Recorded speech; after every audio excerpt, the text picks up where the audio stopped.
Welcome everyone to today's webinar. I'm Anuja Vaidya, Assistant Editor with Becker's ASC Review.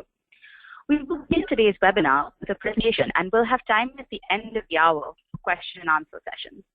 You can submit any questions you have throughout the webinar by typing them into your control panel in the space labeled Enter a Question for Staff and clicking Send. We are looking forward to hearing your questions. Additionally, in about a week following the webinar, we will be sending a copy of the presentation to the email you used to register.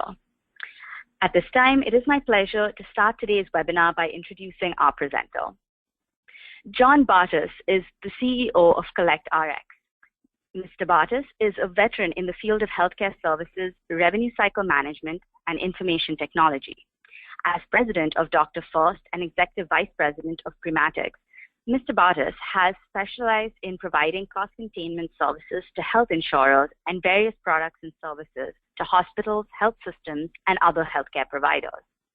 Previously, Mr. Bartis was an attorney at Kirkpatrick and Lockhart, now K&L Gates, where his practice focused on litigation. Customers serviced by Mr. Bartis's companies have included a wide range of for-profit and not-for-profit health insurers, including Blue Cross Blue Shield of Florida, Capital Blue Cross, Kaiser Permanente of the Mid-Atlantic region, and CareFirst. Mr. Bartis and his companies have also worked on behalf of numerous hospitals and health systems, including MedStar Health, along with hundreds of physician practices. Mr. Bartis is a graduate of Princeton University and received his JD from the American University, Washington College of Law, where he graduated summa cum laude and was member of the Law Review. John, I'll now turn the floor over to you. Thank you, Anuja. Appreciate that. And hello, everyone. I am John Bartis, the CEO of CollectRx, and I appreciate you taking the time to be here today. During my presentation, I'm going to be talking about what we see here at CollectRx with respect to various legal, statutory, and market aspects of the out-of-network landscape that are happening today. Next slide, please.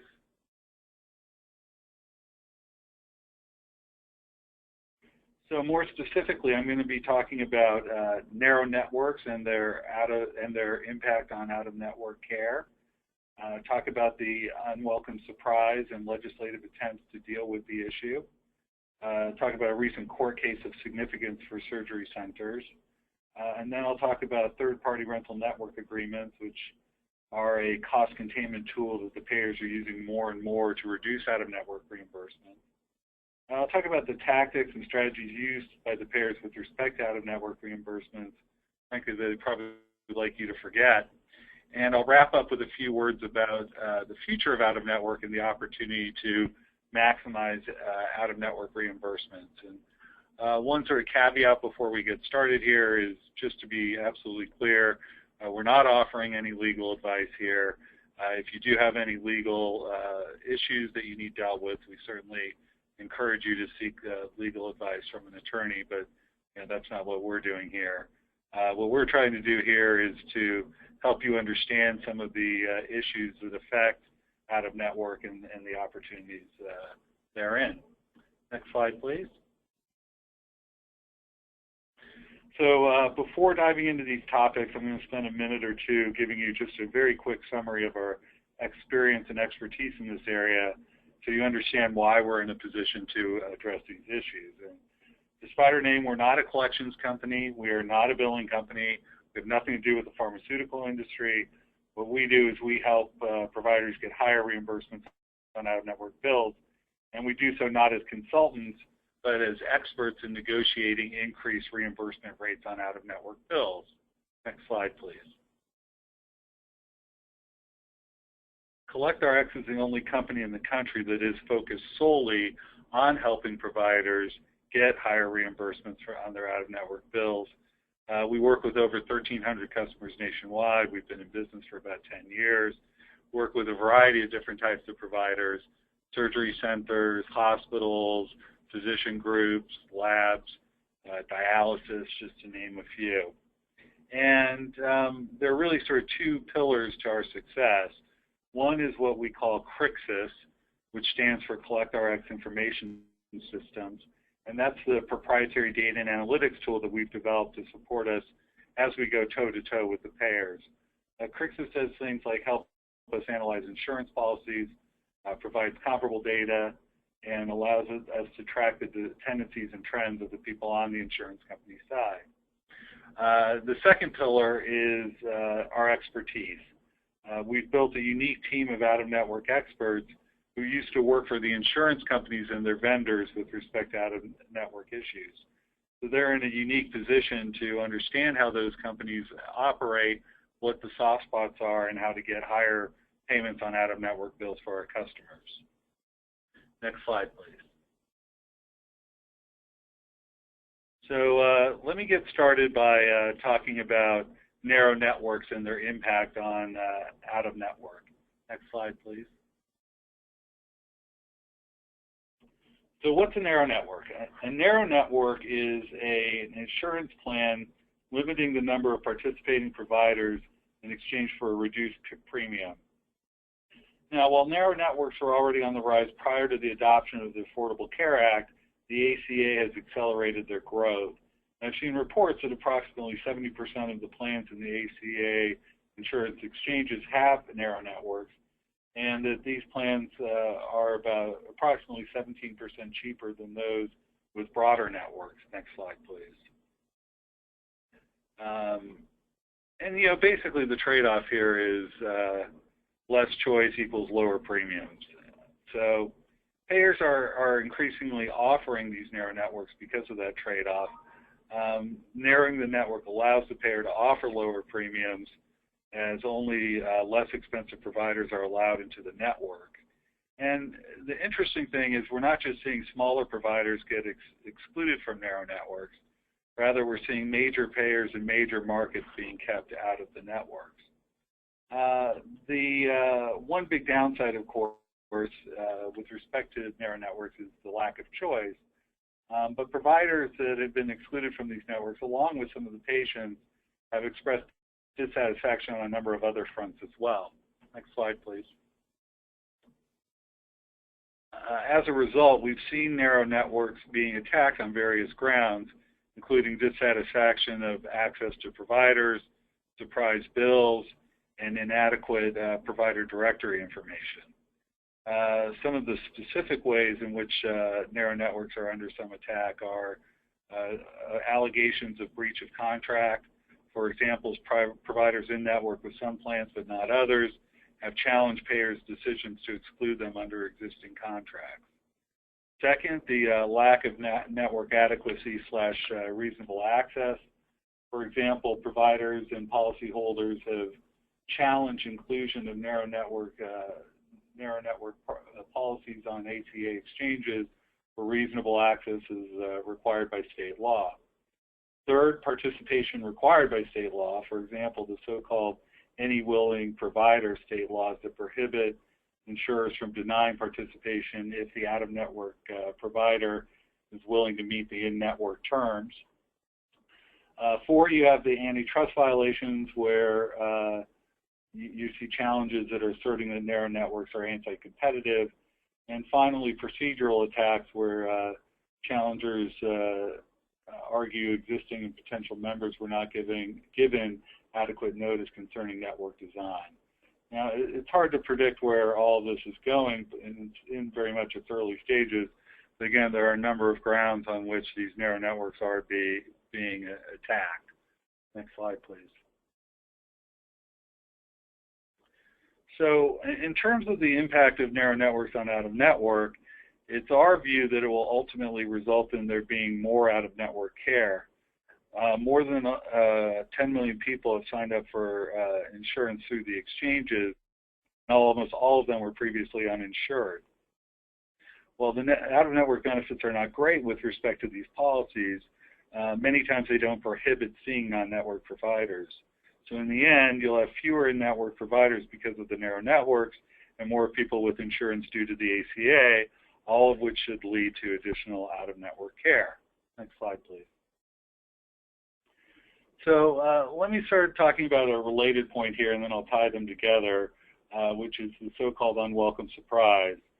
To me, it feels like a day doesn't go by with seeing an article about a patient who received treatment at a hospital, checked beforehand to see if they were in network with the hospital, and didn't realize that other physicians or providers that were treating the patient were out of network.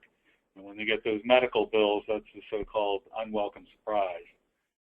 This issue is getting a lot of play really throughout the state legislatures across the country.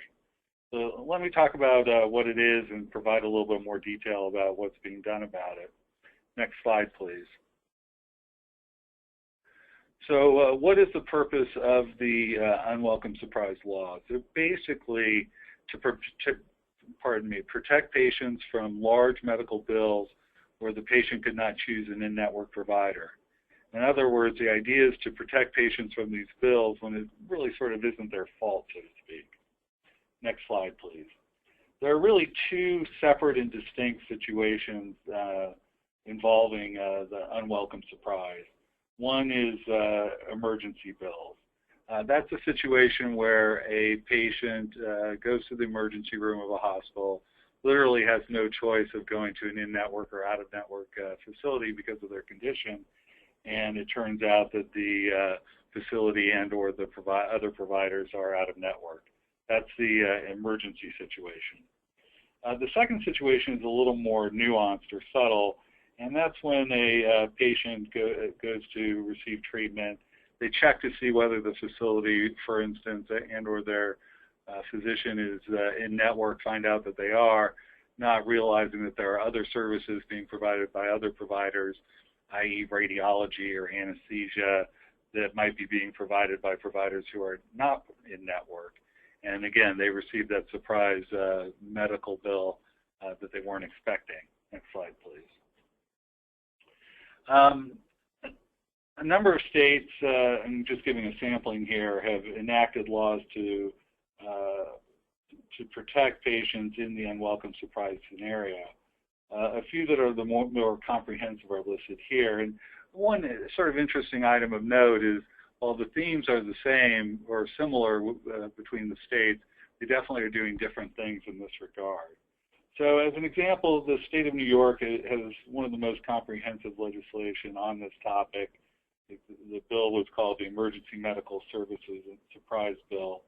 And the law provides for network adequacy, additional disclosure requirements, and protection against emergency and surprise bills. Connecticut also protects against surprise bills, and in the case of emergency bills, actually states that the reimbursement rate will be the greater of the in-network UCR or UCR at 80th percentile or Medicare. So you have these states that are taking similar yet different views, but again, you can see the numbers are growing and will continue to grow. Next slide, please.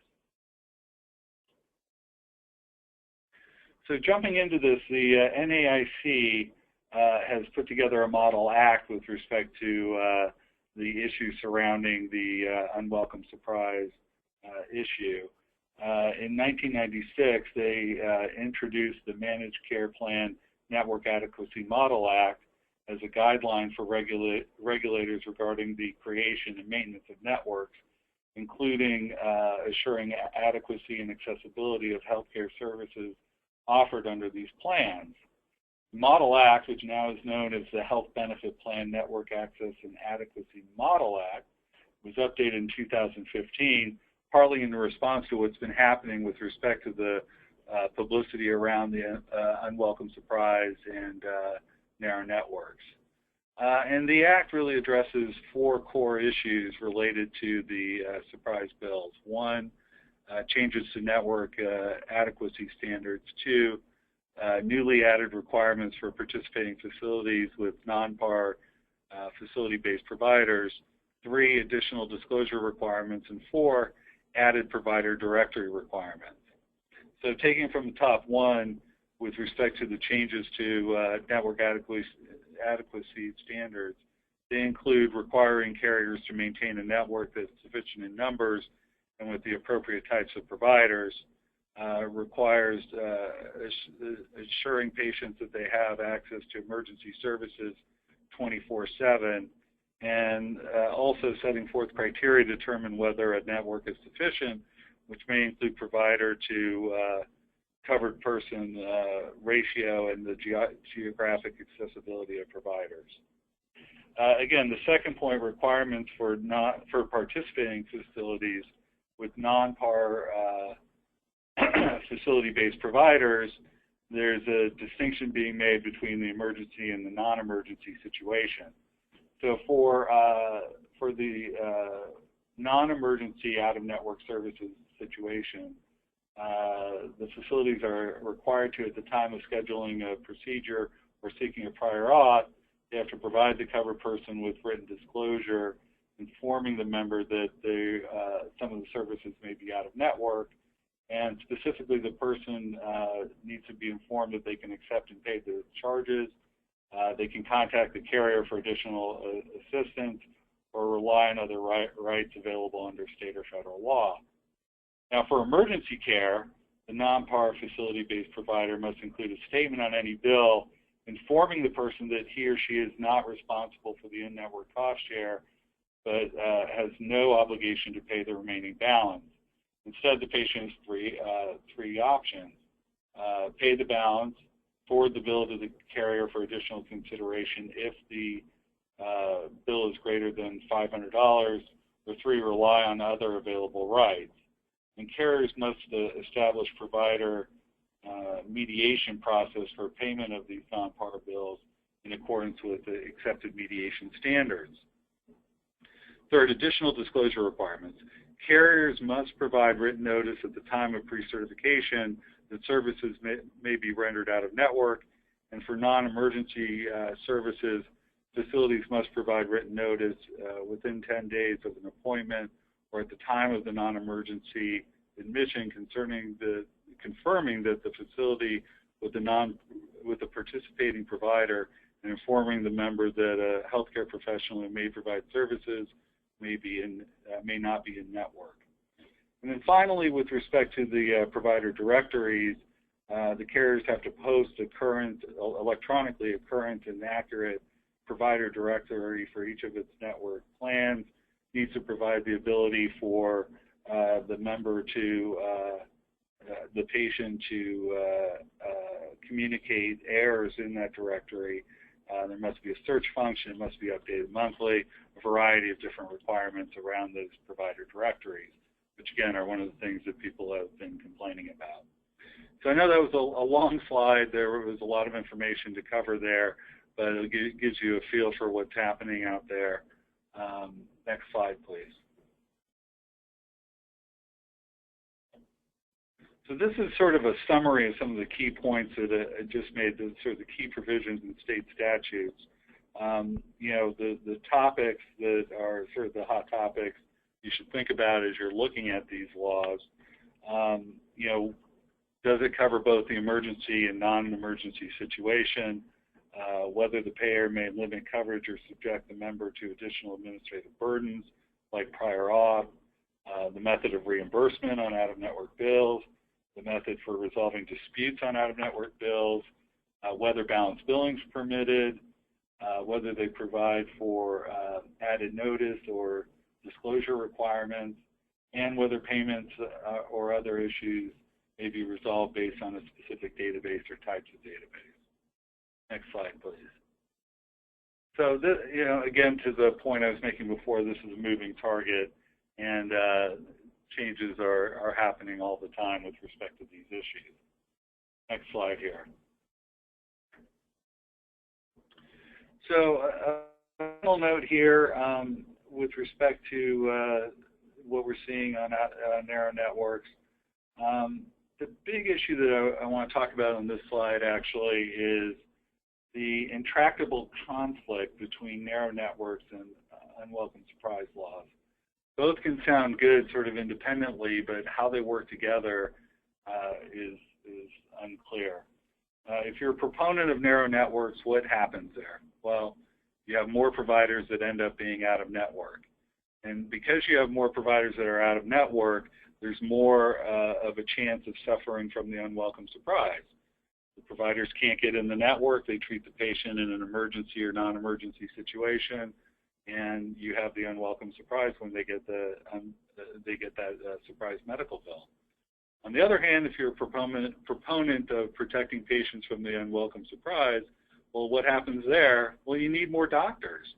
You know, you can't have it both ways. So that trade-off between the two is something that's going to, in our view, will play out, you know, over the next couple of years. So let's go to the next slide, please.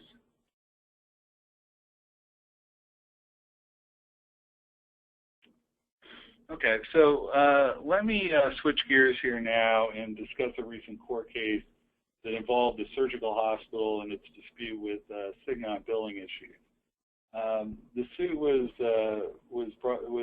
involved Humboldt Surgical Hospital and Cigna, and basically there were claims and counterclaims brought by both parties, really centering on the surgical hospital's billing practices and Cigna's failure to properly process and pay on those claims. The court ruled resoundingly in favor of the surgical hospital, really with a sharp rebuke of Cigna's position, and awarded the surgical hospital $13 million.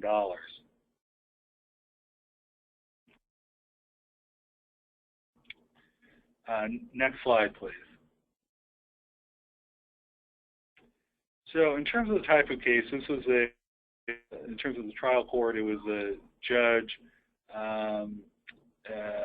There was a lengthy written opinion on the case. It was in Texas federal court. Primarily involved ERISA claims, and as I said before, was a $13 million judgment in favor of the provider. So as I mentioned, in terms of the allegations, there were sort of claims and counterclaims by each party. You had the payer making allegations that included, you know, that there were routine waiver of co-payments at the facility, their charges were excessive. You had in-network physicians referring to out-of-network facility, and you had things like misrepresentation and user fee kickbacks, things like that. Conversely, the surgical hospital argued that Cigna had failed to pay claims according to the plan terms, failed to provide a full and fair review of claims at initial processing and then again at appeals, had breached their fiduciary duty to the extent the payer profited from plan savings, and they had failed to produce plan documents. Next slide, please. I'm sorry, next slide.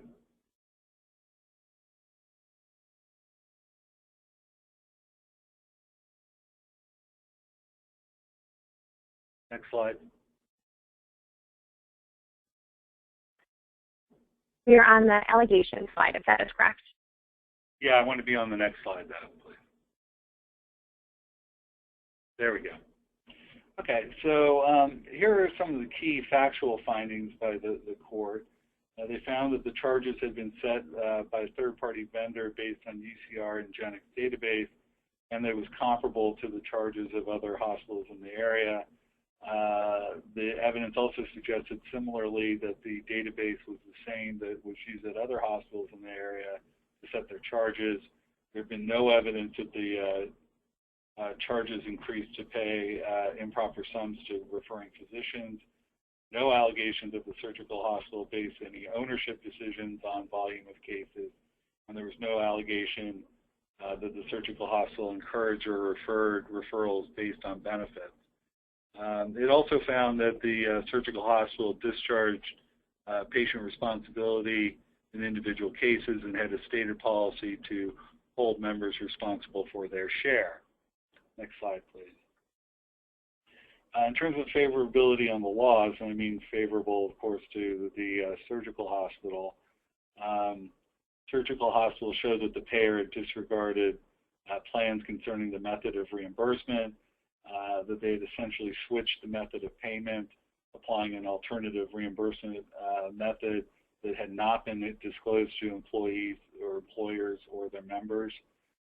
The surgical hospital showed that the payer had failed to fairly review the surgical hospital's claims at initial proceeding and appeal, and that the surgical hospital should never showed that the payer had financial interest in the underlying claims. And finally, of course, the ultimate finding was that the payer had underpaid the surgical hospital. Next slide, please. So, you know, it's obviously a good win for the surgical hospital, and it shows that surgery centers and surgical hospitals do have the ability to fight back against the payers. On the other hand, you know, this is one case. It does not make law, if you will, for across the country. And in our view, you're going to see cases continue, and the key issues that will be at issue are, you know, are you talking about federal law? Are you talking about state law? Are you going to have a bench trial or a jury trial? Juries do very different things than judges do. You're going to have the cases turn on the provider billing practices and their charges, and also the specifics of the benefit plans. Those are the sort of issues that, you know, again, at a 25-foot level, were the ones that were the keys to swaying the court in this opinion to rule in favor of the surgical hospital. So let's switch gears here. If you could go to the next slide, please.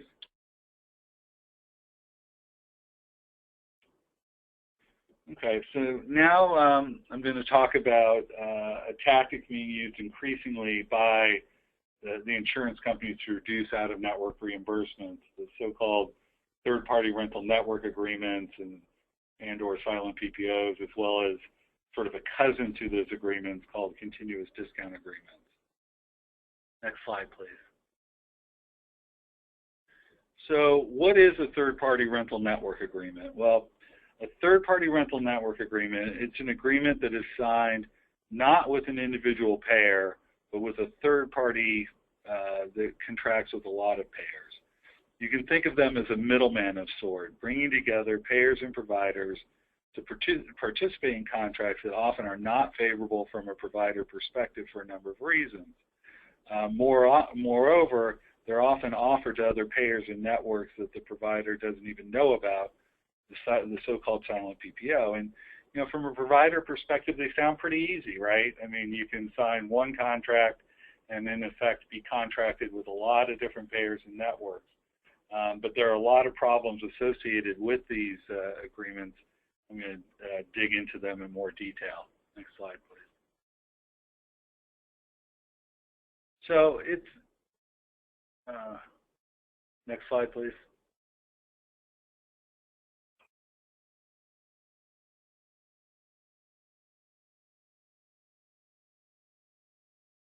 Next slide, please.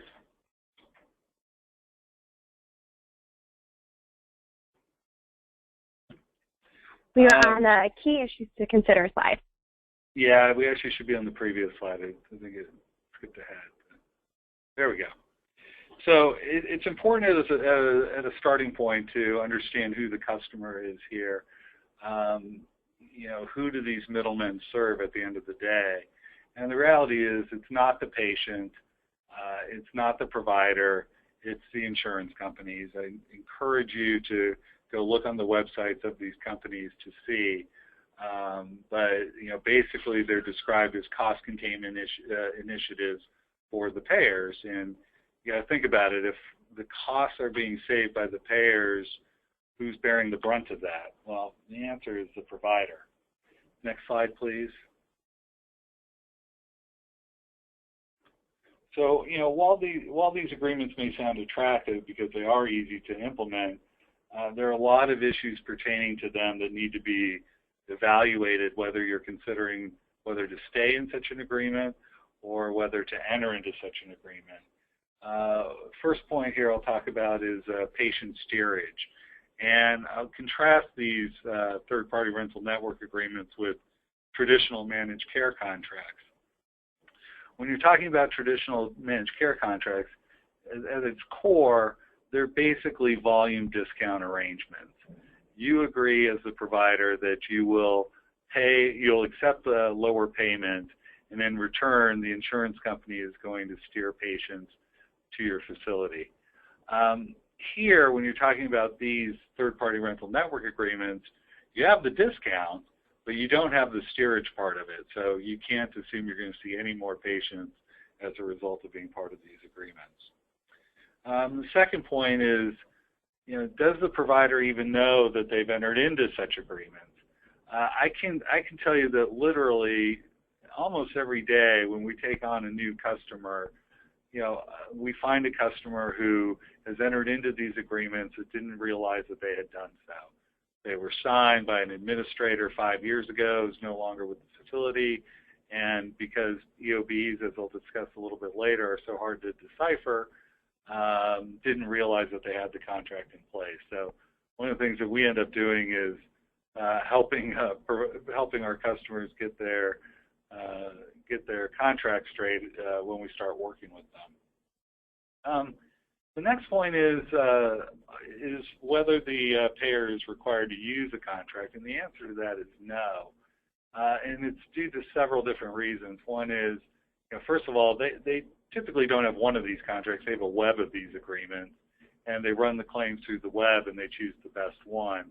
So obviously, by definition, if one is chosen, the others are not. But it's also possible for the payer to make the decision on a particular claim not to use the contract. For instance, it might be a limited benefit policy, and they feel at the end of the day they're going to get a lower reimbursement if they just reprice the bill outside of the contract versus using the contract itself. And the other part of that is sometimes they will go ahead and tell the one of their vendors to try to beat the rate on a particular claim. In other words, let's say the reimbursement level in one of these contracts is 65%. The payer might say to the vendor, okay, if you can beat 65% and do a deal, then that's great. So again, these contracts are certainly not being accessed with respect to every case that a provider is handling. And then the final point you see here is with respect to the reimbursement levels. The relevant consideration here is not how you would do were you in network with the XYZ managed care company or talking about your Medicare or Medicaid reimbursements. The relevant comparison is the contract versus how you would do if you were out of network, and out of network reimbursements tend to be higher, much higher than in-network reimbursements are. Next slide, please. So another point on the reimbursement side of this is whether the reimbursement is going to be based as a percentage of bill charges or allowed charges. You need to understand what your contract says in this regard.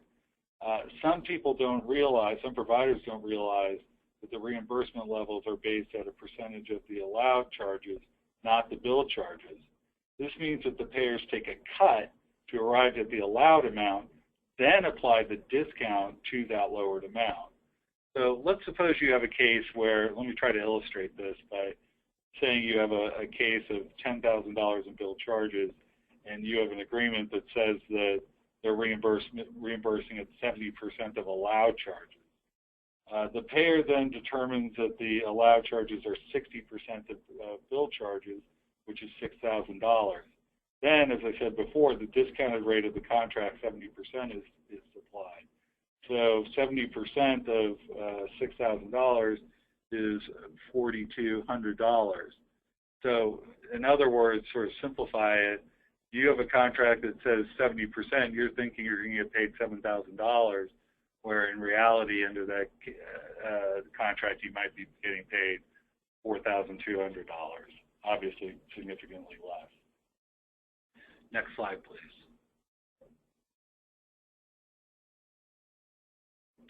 So the next point here that you need to check in your contract, whether you're entering into one or considering ending one, is the Termination Clause.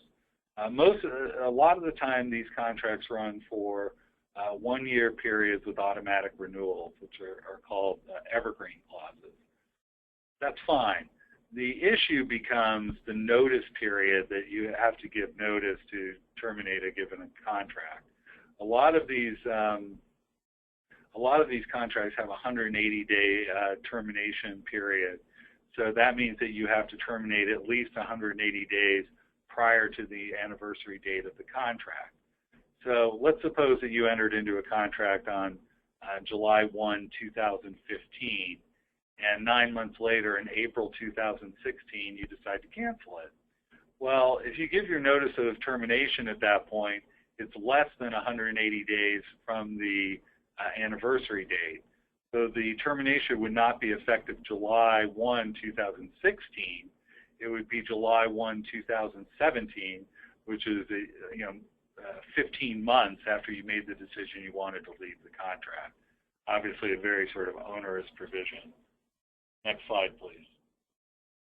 So the next question is, are payers providing in-network discounts with out-of-network benefits? The answer, frankly, is yes. Most providers don't automatically assume that. They frankly automatically assume that, well, they're taking a discount, so they must be applying in-network benefit levels. But in actuality, that's not the case. Another important point has to do with the administrative handbooks. These agreements refer to administrative handbooks that are published by those middlemen that we've been talking about, and they essentially become part of the contract.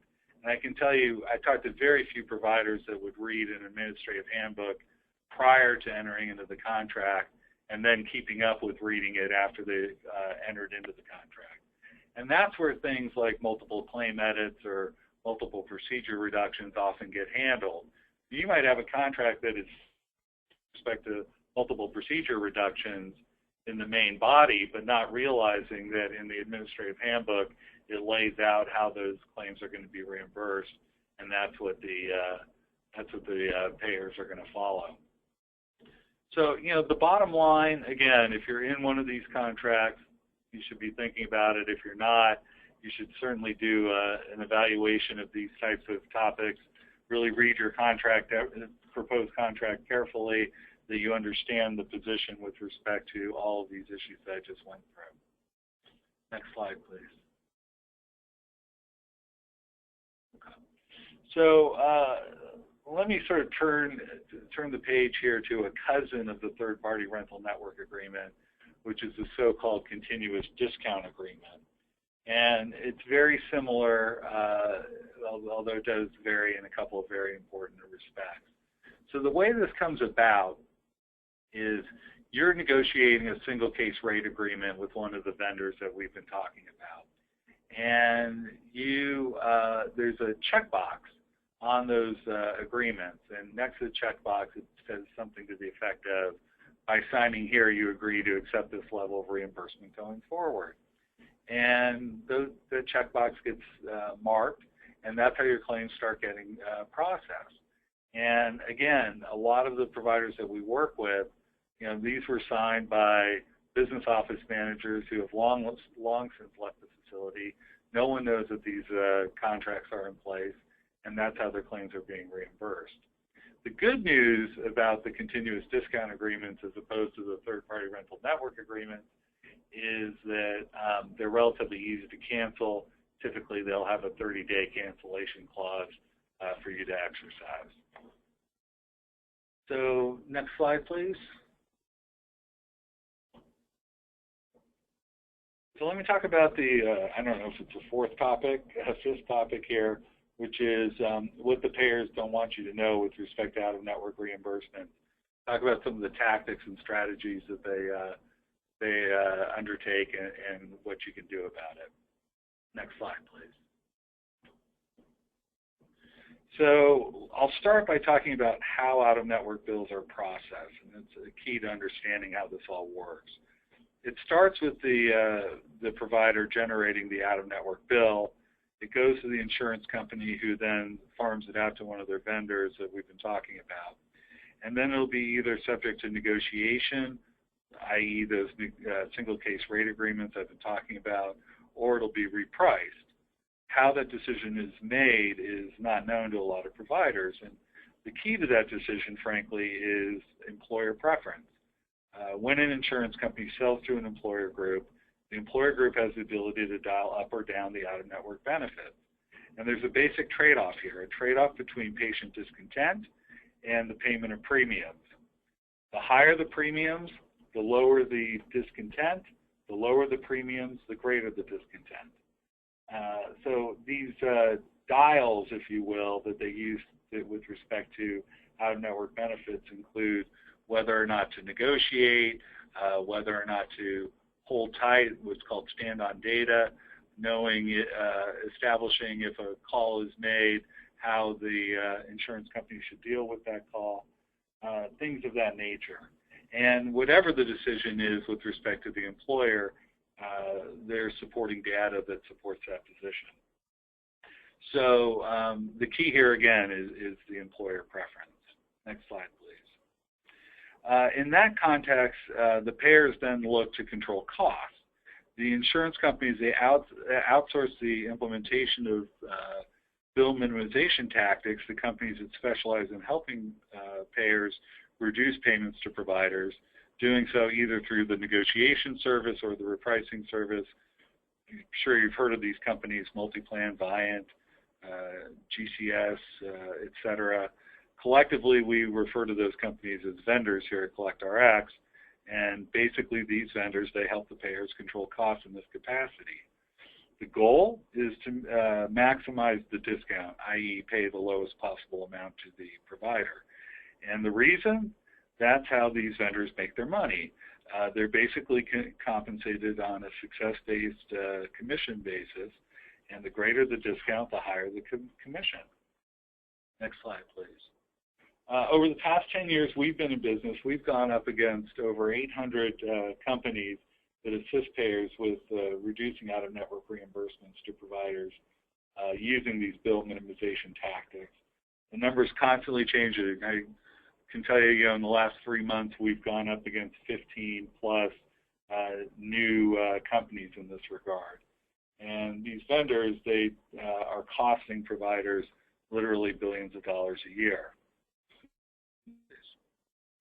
So how do the vendors deploy a bill minimization strategy? Well, on a bill-by-bill basis, vendors will attempt to minimize reimbursements by either negotiating these single-case rate agreements or by repricing the bills at what they consider to be reasonable and customary amount.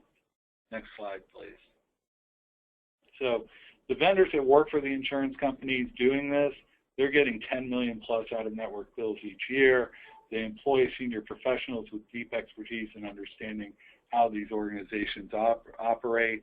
One of the tactics that they use in order to be successful in these cases is a lot of times these cases are initiated by faxes that are sent to the provider, and oftentimes they're sent with a very short turnaround time. And again, that's to put pressure on the provider to settle quick, so to speak. Next slide, please. When they do choose to negotiate, the vendors do so with various amounts of data at their disposal, and they leverage that data to reduce the out-of-network payments. Next slide, please. Part of that data, they know a lot about you. Their database is tracking every past negotiation so that when an out-of-network bill is input, screen will pop up with the names, the titles, the phone numbers of the folks in your business office, and it'll direct them as to the best way to settle that claim. It may say, don't go to Mary, you'll only get a 30% discount. Go to Bill, you get a 40% discount. Next slide, please. The next thing in the category of what the payers don't want you to know are the how EOBs are constructed. As you probably know, they're very, very difficult to decipher, and it's one of the keys to the tools that the payers use to reduce payments on those bills. So if you go to the next slide, I've inserted a couple examples of actual language from EOBs that show how confusing that they can be. So you see the first one here, it says payments of benefits has been made in accordance with the terms of the managed care system. Well, you know, when you read that statement, it might lead you to believe that it was paid as in-network benefits in accordance with the managed care system. But in actuality, it's saying that the managed care system allows for out-of-network, and this has been processed based on those benefits. Are you confident that the folks in your business office would really understand that? The second EOB, charge exceeds fee schedule / maximum allowable or contracted / legislative fee arrangement. This is a catch-all. It's a kitchen sink of reasons for a case being underpaid. And again, you need to be vigilant in following up with these EOBs to make sure they're properly applied and you're getting the payment you should get. Another tactic, and I mentioned this before, is that they instead of accepting a contracted rate, they try to negotiate a lower rate. So, for example, they may have a third-party rental network agreement that calls for reimbursement at X%. This will give the case to, then they'll give the case to a vendor, seeing if that vendor can beat that X% contracted rate. And then the final point to make here is, next slide, please. Actually, one more. Perfect. So is that these vendors are not your friends. One of the tactics that they use is they will attempt to establish a relationship with the business office manager, administrator, et cetera, whoever's dealing with these negotiations, and they'll establish that relationship in an attempt to get bigger discounts. At the end of the day, remember, these people are compensated based on paying you less, and it's important to understand that. Next slide, please.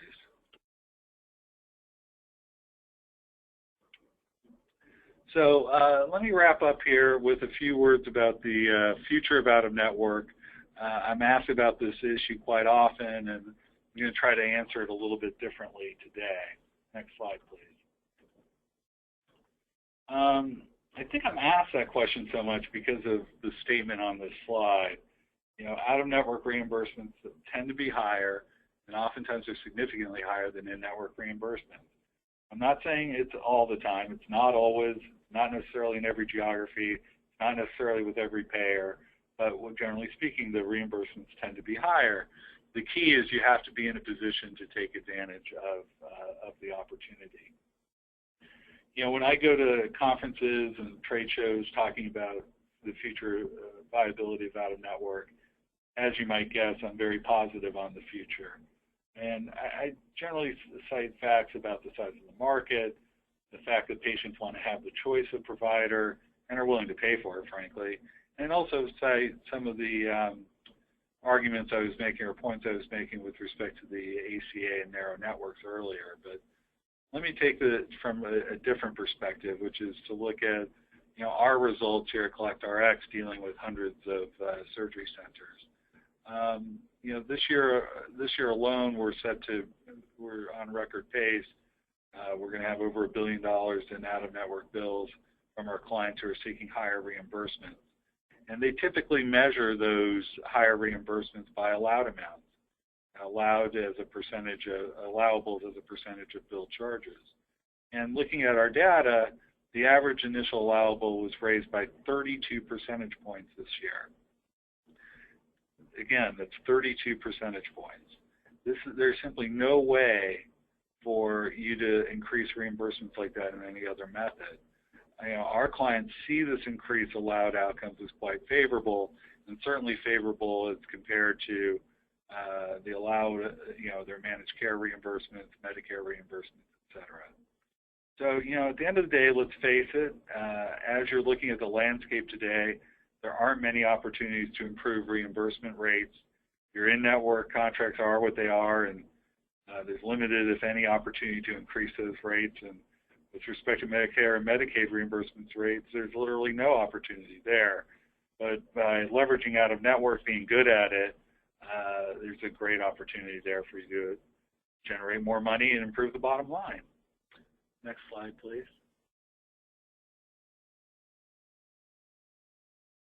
So, hopefully you learned a bit today. Have a framework for thinking about the issues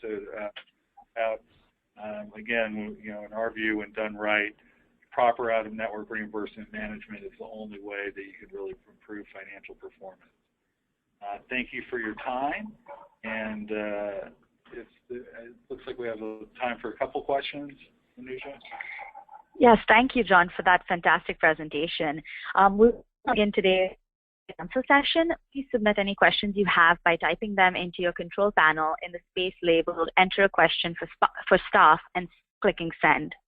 We will try to get through as many questions as we have time for. I guess start with the first question right here, which is, I have claims involving MNRP. What is that? MNRP is a plan offered by United Healthcare. It's a limited benefit plan. You may have heard, or folks may have heard of the Cigna MRC2 plan. They're very similar. And basically under these plans, reimbursements are tied to essentially a percentage of Medicare. So it might be 110% of Medicare, 130% of Medicare, 140% of Medicare. There is some variation. The good news with respect to these policies, I guess they're sort of maybe from both ends. On one end, the majority of the cases we still see here at CollectRx are UCR cases, sort of traditional, usual, and customary cases. In other words, we're not seeing a majority of these types of limited benefit policies that you just referenced. And the other thing is, frankly, if you're good at it, there are opportunities with respect to these types of cases.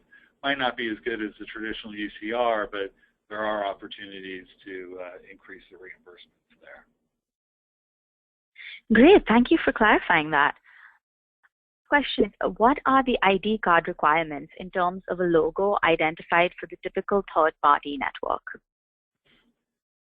Well, the logo on an ID card is frankly irrelevant in these agreements, which is why they're also oftentimes referred to as silent PPOs. We see situations where a provider participates with a network and the logo appears on the ID card, but the payer is not obligated to utilize the network, as we've been talking about. So, and in addition to that, part of how the networks make their money is by leasing out the network to other payers, smaller TPAs, worker comp carriers, et cetera, and then shop around to these networks to pay essentially a single usage fee. And in those cases, the only requirement is that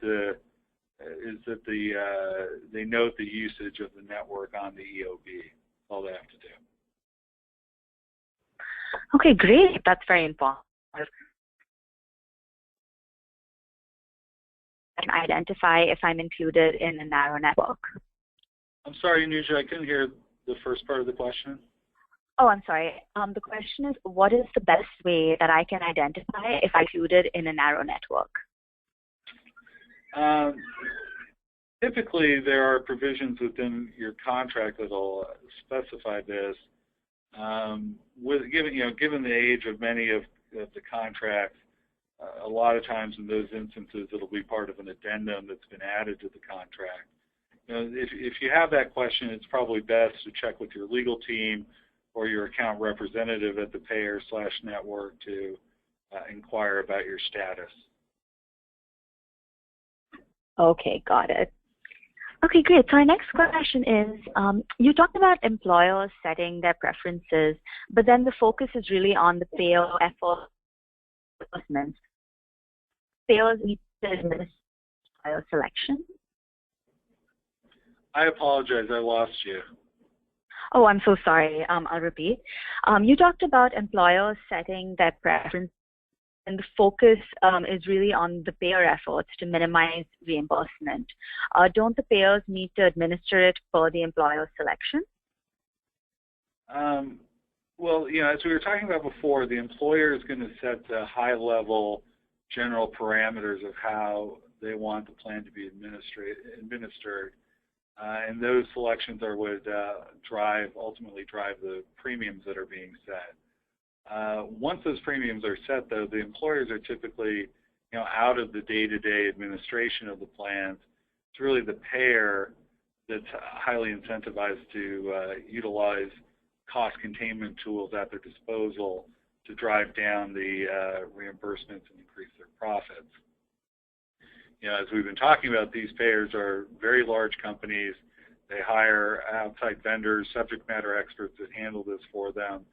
But again, if you understand out-of-network and what you're doing, there's a great opportunity to increase your reimbursements there.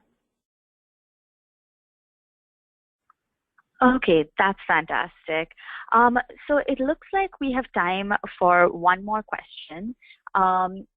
And we have one here. I have cases where I'm out of network with the same insurance company with the same procedure, and yet I'm reimbursed at very different amounts.